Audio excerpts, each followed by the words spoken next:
You can't do that. Wow. Second yellow. Silly. Wow. You cannot go over and put your hands on the referee. That is reckless from a veteran centre-back.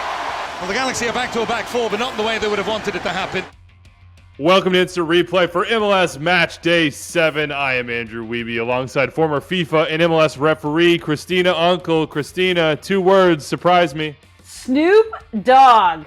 Snoop Dogg, huh? Ain't nothing but a G thing, and we're going to the G's. The LA Galaxy, that is. They are in Houston. It's the 62nd minute. Martín Cáceres commits a foul, perhaps, in the box. It's not called live by Alex Chilwitz, but VAR, Luis Guardia, calls down to the field and says, Alex, go check this one out. Now, while Chilwitz is reviewing the play at the monitor, looking to see whether or not this is a clear and obvious error for a penalty, here comes Cáceres up behind him, and he touches the referee. That's a no-no. He's on a yellow. Here comes the second yellow from Chilwitz, Christina. That's a red card, and he's off. What do you think of this entire sequence? If there's 2 things players know when it comes to VAR is don't give the TV signal and don't enter the referee review area. Mandatory second yellow card. Silly second yellow card for Cáceres. Completely agree. He has to know better in this situation. He will now miss El Tráfico. And if we rewind it back and look at that original call, which did lead to a penalty for Houston, they end up winning the game 3-0. I see a foul here. I see him coming through the ball, not getting it, and that little bit of contact, and that's all it takes in the 18 to be a foul. That's a good penalty for me and a good decision by Guardia to recommend review and Chilwitz to call it on the field. All right, let's keep it going. To stoppage time we go. 95th minute. Hector Herrera on a yellow. Since a theme here, he sees his buddy Javier Hernandez, better known as Chicharito, and he figures, I'm just going to bulldoze straight through his legs. And he does. That is the definition of reckless from Herrera. It is a second yellow, and it's a red card. Herrera will now be out for the next match as well, and so will Douglas Costa. Christina, I don't think we need to discuss this red card. It is very clearly violent conduct on Brooklyn Reigns. But I am curious what it's like to be a referee in these moments of the game, late when frustration boils over. Wiebe, at this point of the game, all the referees need to focus on is landing the plane, keeping all the players safe, healthy, and trying to avoid red cards. Got to give credit to Matt Nelson here for stepping in, dropping his flag, and doing all he can to prevent any other red cards. All right, to the nation's capital we go. Columbus in town. 35th minute, Alexandru Matan in the penalty area. He's dribbling. He's going down. Russell Canouse is saying, no, not me. No foul here. And no foul is called on the field by referee Rosendo Mendoza. But VAR, Alejandro Mariscal flags Mendoza. Again, go to the monitor, Rosendo. Check this one out. He does. And I can see here where Canouse steps on the foot of Matan. Does it take Matan a half step, maybe even a full step or 2 to go down? Yes, but I see that contact. He clearly gets stepped on. For me, that's a good penalty decision and a good review.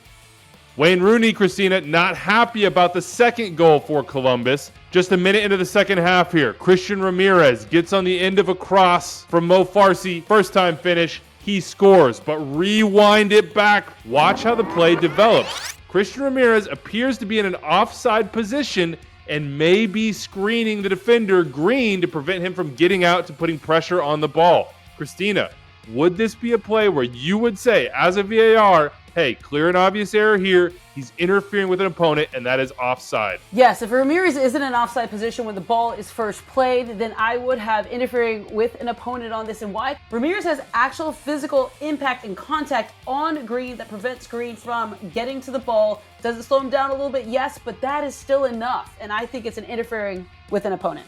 I completely agree with you on this one, Christina, but I heard you say a word that's very important here. That's if. If Christian Ramirez is in an offside position when that original ball is played. Given the angles that we have, I am not sure. It's not clear and obvious to me that Ramirez is in an offside position with Donovan Pines also stretching his leg out. I just don't have the angle here. So for me, I understand why the VAR would say, check complete, goal stands. I don't have a clear and obvious error. All right, let's go to New England, Montreal in town. Just before halftime, Bobby Wood's taking a shot, and it's blocked. But what's it blocked with? Yes, that is a hand. Torrey Pinto calls handball, penalty on the field. Kevin Stott, the VAR, is checking this play, as every play of this nature is, and he says, go to the monitor. I don't think this is a handball. Pinto does, takes a look, says, no, I'm sticking with my decision. It's a penalty. That penalty is scored. Do you agree with how Torrey Pinto handled this situation, Christina? This is the correct call by Tori Penso to keep her original decision. Reminder, VAR is only a recommendation. It is advice. The referee still has the final decision. Handling, penalty, yellow card for shot on goal. Correct decision. Important to remember Corbo's body language. The recommendation was made down because the VAR's opinion, his arm was still in a natural position and it was close to his body. Respectfully, I disagree. If you look at Corbo's right arm, it is actually a little bit further out of its silhouette. It's a bit stiffer. His left arm is fully tucked into it. And the important part here is there's a shot on goal and that arm effectively blocks it. Yellow card, penalty, my opinion.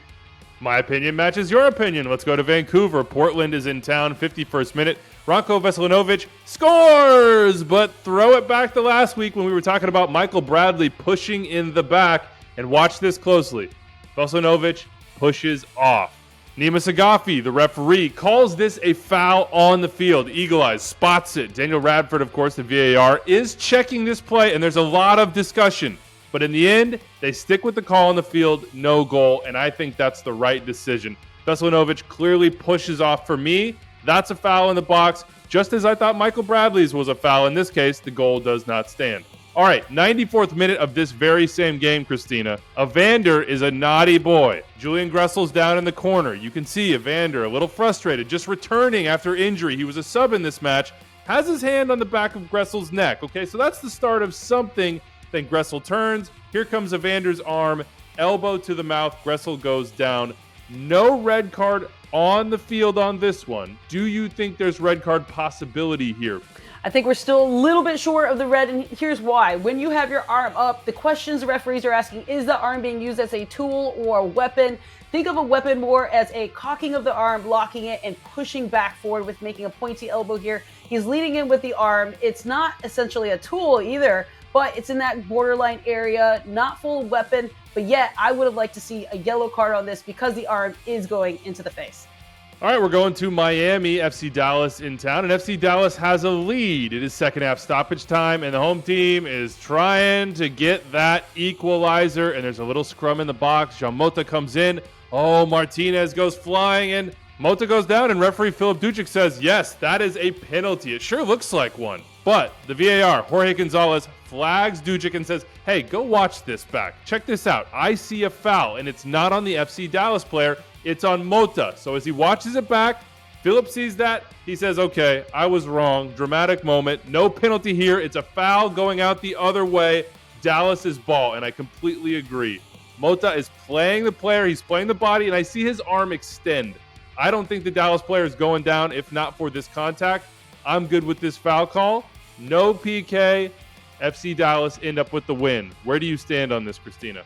I agree with this decision. It was good by VAR Gonzalez to send this one down because, as you just hit it on the point, Martinez is the first one fouled in this, and but for that contact on Martinez, Mota would not have gone down. Good recommendation. Football understanding does not want a penalty here.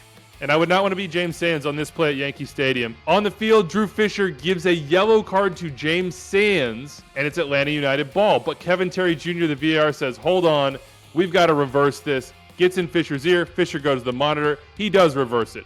Red card on Ibarra. For me, well done by Kevin Terry Jr. to flag this one a clear, serious foul play red card, in my opinion. A big point to remember here is a referee can be too close to a play. Here you see Fisher, clear line of vision, taking a look at it, but being within 3 to 4 yards sometimes makes you lose that appreciation of a bang-bang play. So at times we actually ask and prefer officials to be 10 to 12 yards away from play. That's why referee Fisher missed this live.